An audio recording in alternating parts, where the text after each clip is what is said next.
पहले तो आप सभी मीडिया भाई जो हमारे पास आए हुए हैं, हमारे स्कूल को कवर कर रहे हैं, आज के प्रोग्राम को कवर कर रहे हैं, उनके लिए बहुत बहुत मैं शुक्रगुजार हूँ, धन्यवाद देता हूँ मैं कि आप सभी हमारे पास आए, हमारे स्कूल में आए। और जो स्कूल का बात है, स्कूल तो हम लोगों ने बहुत अच्छा एक सेटअप देने की कोशिश किया है उन गार्जियन सबके लिए जो गार्जियन चाहते हैं कि हमारे बच्चा दिल्ली जाए, मुंबई जाए, दूसरे स्टेट में जा रहे हैं, तो हम चाह रहे हैं कि वही फैसिलिटीज, अच्छी फैसिलिटीज, अच्छे स्टाफ के साथ हम लोग यहाँ पे दें ताकि गार्जियन का खर्चा बच जाए, कम खर्चे में यहाँ अच्छा एजुकेशन उनको मिले। सर, इसमें शिक्षक कहाँ के होंगे? इसमें शिक्षक केरला के हैं, कर्नाटका के हैं, आपके असम के हैं और कोलकाता के हैं। आपके विद्यालय में क्या क्या व्यवस्था है? ट्रांसपोर्ट सुविधा, हॉस्टल सुविधा क्या क्या है? एजुकेशन आजकल सिर्फ बोर्ड पे पढ़ाई काफी नहीं है, हम लोग थीम बेस पे एजुकेशन का फैसिलिटीज देने जा रहे हैं। थीम, जो भी थीम वाइज पढ़ाया जाएगा बच्चे को, सिर्फ ये नहीं कि बोर्ड पे आप नोट लिख दिए, बच्चे उसको नोट बना रहे हैं, लिख रहे हैं, ऐसा नहीं है। हम लोग ऐसे टीचर लेके आ रहे हैं जो टीचर थीम वाइज पढ़ाएंगे बच्चे को।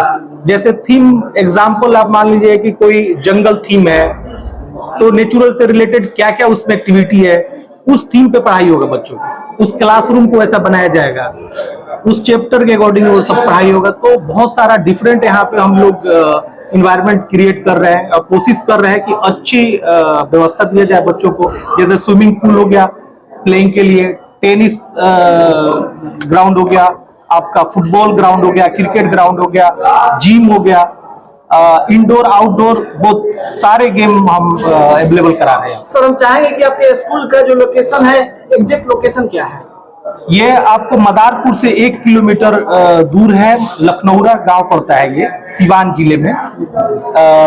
ये सीवान से 35 किलोमीटर दूर है, यानी बसंतपुर से 6 किलोमीटर है। ये मदारपुर काफी फेमस जगह है, मदारपुर जलालपुर रोड में है ये। अच्छा सर, आपके पास हॉस्टल की भी व्यवस्था है यहाँ पे? जी, बेस्ट हॉस्टल की फैसिलिटीज है। हम लोग फर्स्ट टर्म में 300 स्टूडेंट की कैपेसिटी का हॉस्टल हम लोग प्रिपेयर कर रहे हैं। सर, अभी एडमिशन को लेकर नया आपका स्कूल खुला हुआ है, आज उद्घाटन हुआ है, एडमिशन को लेकर क्या कुछ छूट दे रहे हैं अपने स्कूल में? एडमिशन के लिए देखिए, हम लोग कोई ऑफर नहीं दे रहे हैं, हम लोग एक बेस्ट फैसिलिटीज के लिए प्लान किए हुए हैं जिसमें बेस्ट फैसिलिटीज दिया जाए। ऐसा लुभावना ऑफर देकर गार्जियन को फंसाया नहीं जाए कि हम ऑफर दे रहे हैं गार्जियन हमारे पास आए, नहीं, हमारे पास वही गार्जियन आए जिनको बच्चों को पढ़ाना है, अच्छा एजुकेशन देना है, जिनको ये एम हो कि मेरा बच्चा कुछ करे, डेवलपमेंट हो, उसका ब्रेन डेवलपमेंट। जैसे आपने आज देखा शो में बहुत सारा चीज हमने मैथ के लिए नया ट्रिक हमने लेके आया है, बहुत सारा चीज हम लोग यहाँ पे इम्प्रूव करने वाले हैं। सर, गरीब असहाय बच्चे अगर चाहे इतना बड़ा विद्यालय पढ़ना तो क्या उसको शिक्षा मिलेगी? या बिल्कुल मिलेगी, हम लोग का प्लान है, हम लोग कोशिश कर रहे हैं कि जो भी अच्छे बच्चे। उम्मीद नहीं थी कि सीवान जैसे दूर दराज इलाके में कोई आदमी हिम्मत करके, कोई ग्रुप हिम्मत करके एक इतना अच्छा इंफ्रास्ट्रक्चर कायम कर सकेगा। और हम उसके लिए उन लोगों को और जिन्होंने बनाया है उसको, यहाँ की प्रिंसिपल साहबा को, यहाँ के डायरेक्टर को और हमारे डीएसपी साहब को जो कि इसके मेंटर हैं, बहुत मुबारकबाद देते हैं। और लेकिन देखिए, हम ये कर रहे थे कि इंफ्रास्ट्रक्चर बना दिया उन्होंने, अब इनकी जिम्मेदारी है प्रिंसिपल साहबा की कि इसमें अच्छे टीचर्स लाएं। और दुनिया के कोई भी बच्चा, इसमें दिमाग कम नहीं होता है, लेकिन जरूरत है कि उसको सही एनवायरनमेंट मिले।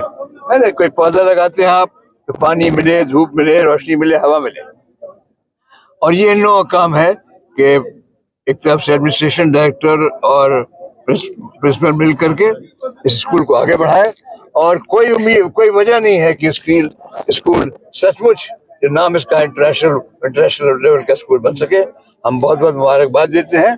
और हम अपनी तरफ से अपनी बहन फरहत हसन, जो कि पहला इंटरनेशनल स्कूल इन्होंने कायम किया पटने में, आज वो एक शानदार इंस्टीट्यूशन बन गया है, डॉक्टर जरीन रहमान की तरफ से हम मुबारकबाद देते हैं। और सीवान की सरजमीन की एक बड़ी खूबी ये रही है कि यहाँ पर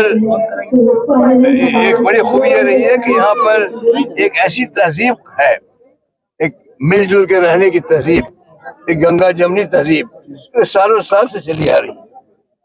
और अगर इस देश को आगे बढ़ना है, और जाहिर है कि हम सब चाहें कि देश बढ़े, दुनिया के लीडिंग कंट्री में डेमोक्रेसी में बने, तो उसके लिए जरूरी है कि इस मोहब्बत को हम कायम रखें और बढ़ाएं। बहुत बहुत शुक्रिया। के बारे में क्या कहेंगे जो परवेज साहब दीवाने हैं, तो दीवाना होता है वही कुछ काम करता है, हम उनकी दीवानगियों को सलाम करते हैं।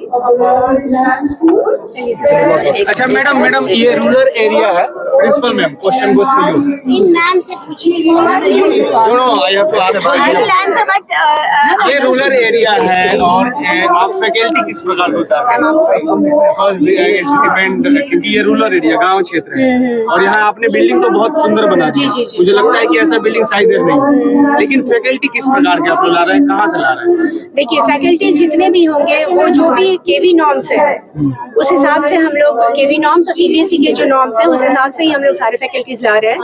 And all the faculties are outsiders, not from the local area. जो भी आ रहे हैं वो हमारे जो भी फैकल्टीज है वो असम से, केरल, असम है, केरल है, दार्जिलिंग है और जयपुर।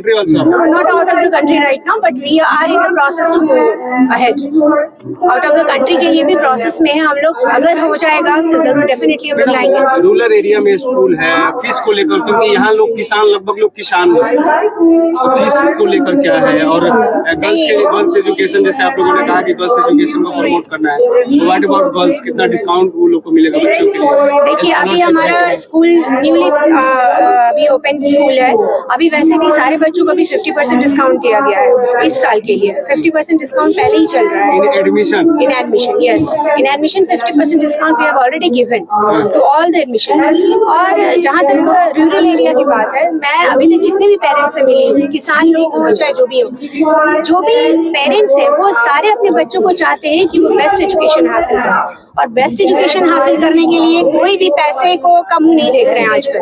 सारे सोचते हैं कि हमारे बच्चों को बेस्ट एजुकेशन मिले। यहाँ जितने भी प्राइवेट स्कूल हैं, सारे प्राइवेट स्कूल की फी जो है बहुत हाई है, और कंपेयर टू अदर स्कूल्स हमारा जो इंफ्रास्ट्रक्चर है और हमारे जो फैसिलिटीज हम दे रहे हैं वो बिल्कुल नॉमिनल चार्जेस है। वो हाई हम लोगों ने खुद ही नहीं रखा है, क्योंकि हम लोगों ने देख के रखा है यहाँ पे किस तरीके के पीपल है और फार्मर, ज्यादातर फार्मर्स है यहाँ पे, तो उस हिसाब से हम लोगों ने देख के ही अपनी फीस को रखा है, ज्यादा हाई फी नहीं रखा है। अच्छा स्पोर्ट्स वगैरह के लिए क्या प्रिपरेशन है? क्या उसके लिए अलग स्पोर्ट्स है?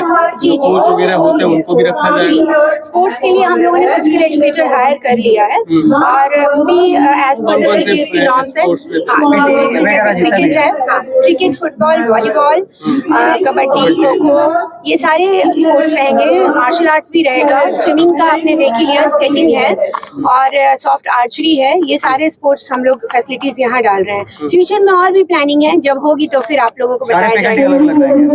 जी, सारे फैकल्टीज, देखिए स्पोर्ट्स के जो स्विमिंग के फैकल्टी होते हैं वो अदर कुछ नहीं सिखा पाएंगे, क्योंकि उनके एक स्पेशलाइज फैकल्टी होते हैं। जो कराटे के होंगे वो अदर नहीं सिखा पाएंगे। लेकिन ऐसा है कि जब बीपीएड या एमपीएड करते हैं उन लोगों को 15 स्पोर्ट्स को सिखाया जाता है। तो